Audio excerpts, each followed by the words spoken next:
Sosialisasi adalah suatu proses atau usaha seorang individu untuk mempelajari kebudayaan berupa nilai dan norma yang berlaku di masyarakat untuk menjadi anggota atau bagian yang dapat berpartisipasi di dalam masyarakat itu sendiri. Tujuan sosialisasi: 1. Memberikan kemampuan dan pengetahuan terhadap individu untuk hidup bermasyarakat. 2. Memberikan kemampuan menyesuaikan diri atau beradaptasi dengan kehidupan bermasyarakat. Yang ketiga, mengetahui posisi atau perannya di dalam masyarakat agar dapat bertindak atau berperilaku sesuai dengan perannya dalam masyarakat. 4. Menjaga keutuhan masyarakat dengan setiap individu melakukan interaksi satu sama lain dengan baik dan didasari oleh perannya masing-masing. Adapun jenis dari sosialisasi. Yang pertama, sosialisasi primer. Sosialisasi primer adalah sosialisasi yang kita terima dari kecil atau dari kita lahir yang kita terima dari keluarga. Disinilah peran agen keluarga sebagai pihak pertama dalam bermasyarakat. Sosialisasi sekunder adalah sosialisasi yang kita terima di luar keluarga seperti sekolah, teman sepermainan, tempat kerja, dan lain-lain. Sosialisasi di luar rumah disebut juga dengan sosialisasi sekunder. Adapun fungsi sosialisasi dalam kehidupan manusia. Yang pertama, membentuk pola perilaku dan kepribadian individu berdasarkan nilai dan norma di masyarakat. Yang kedua, menjaga keteraturan hidup masyarakat berdasarkan nilai dan norma yang diajarkan. Dan yang ketiga, menjaga integrasi kelompok dalam masyarakat.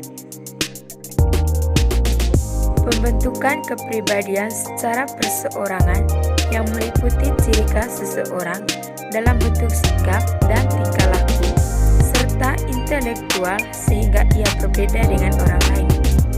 Ciri khas tersebut diperoleh berdasarkan potensi bawaan. 1. Faktor biologis atau warisan, yaitu faktor pembentuk kepribadian yang diperoleh dari gen keturunan orang tua. Tak dapat lagi dipungkiri bahwa di rumah tempat segalanya adalah orang tua, di mana faktor ini memberikan pengaruh besar terhadap sikap dasar pembentukan kepribadian seseorang. Faktor psikologis sebagai pembentuk kepribadian berhubungan dengan pengalaman unik yang dialami oleh individu. Pengalaman unik tersebut mempengaruhi kondisi emosional dan mental individu sehingga membentuk suatu kepribadian tertentu. Pengalaman unik tersebut bisa berupa hal yang positif, bisa pula berupa hal yang negatif. Contoh faktor psikologis yang bisa saya paparkan di sini adalah trauma karena peristiwa tertentu. Yang berikutnya, faktor budaya. Unsur-unsur kebudayaan secara langsung mempengaruhi pola perilaku individu. Kegiatan sehari-hari yang membentuk suatu kultur juga dapat mempengaruhi kepribadian individu. Contoh, kebudayaan masyarakat Minangkabau yang suka merantau dan jualan membentuk kepribadian orang Minangkabau untuk terbuka pada orang-orang yang baru di. Agen sosialisasi adalah pihak-pihak yang melaksanakan atau melakukan sosialisasi.